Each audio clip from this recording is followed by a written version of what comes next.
我再念呢個吓，喂喂，係嗰個姐姐仔係頭先佢話個老公同佢即係做嘢分開，跟住識咗個同事嗰個嚟㗎嘛？係，其實你而家嗰個男人即係威脅你，你只有面對嘅就係你一定要俾你老公知道，遲早佢都會同你老公講㗎，呢個係冇得避㗎啦你係想俾佢一直威脅啊，定係你想解放你自己啊？我唔想離婚。你唔想離婚，你就要同你老公講清楚，由頭到尾咁講清楚。因為一旦你報咗警，你老公亦都會知。唔通你一直都咁樣俾佢威脅啊？有冇更好嘅辦法？你係冇得揀。仲有個問題啊，佢依家好乜嘢㗎？佢依家連我同我老公喺埋一齊都唔得啊！咁咪佢已經去咗一個變態嘅地步咯。咁你佢而家係分唔清主次啊！佢認為你係佢嘅，唔係屬於佢老公嘅，你知唔知啊？係啊，仲有一個你哋而家一齊做嘢都係即係同一間公司㗎，係即係日對夜對嘅。都算係咁咯。咁你同佢做嘢做咗咁耐，都唔了解佢為人啊？咁你知啦，以前就覺得好好啊，但係依家佢要將我變成私有化，就好似啱先小圓姐姐講，佢分唔清主次啊。咁樣佢喺公司嗰度同其他同事相處成點㗎？普普通通咯。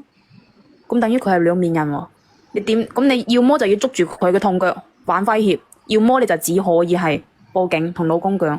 你唔即係你老公唔知道係冇可能嘅，我覺得，因為佢已經係咁變態，佢一定會想辦法。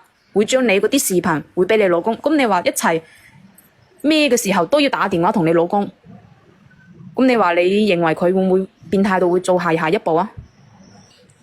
我老公唔知道㗎。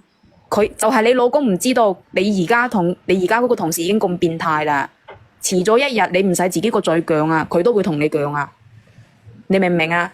我嘅意思就係話，你只可以自己去同你老公講清楚呢件事。你係冇辦法㗎，真係冇辦法㗎。你就算報警，佢依家咁樣嘅話，爆晒出嚟，你知道會咩後果㗎？係咪？你知道咩後果？你當初就唔應該同佢一齊，你同得佢發生過呢啲關係，你就必須要承擔呢啲後果。呢啲係你自己攞嚟嘅。我當時都冇諗到佢會咁㗎，當時咩都傾好晒㗎啦，點知佢依家又變成咁。我同你講，靚女，我真係冇面見人啊！出軌都有分好多種嘅，你係一時上腦先會出軌啫，或者你老公會原諒你，或者你老公係會同你離婚，但你係唔係你都要搏㗎啦，好過要佢同你老公講啊，係唔係都已經發生咗呢件事係冇辦法改變，你明唔明啊？係包唔住㗎。喂，佢錄咗去，我睇啊，全部都要俾人 cut 晒落去。今日真係好黑啊！今日真係好黑啊！連咪嘅打個獎，連咪啊！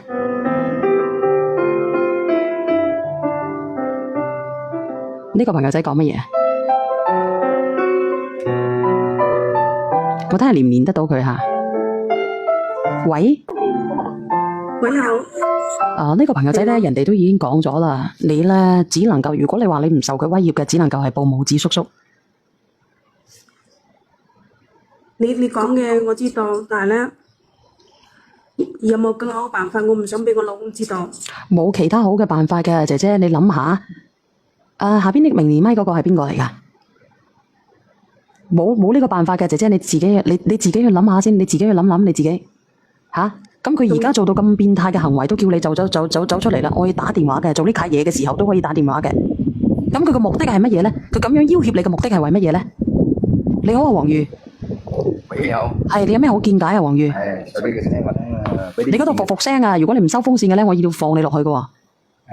呢度冇啦。你有咩見解咧？我俾啲意見嘅入面嘅個匿名嘅姐姐啊。咁你有咩意見咧？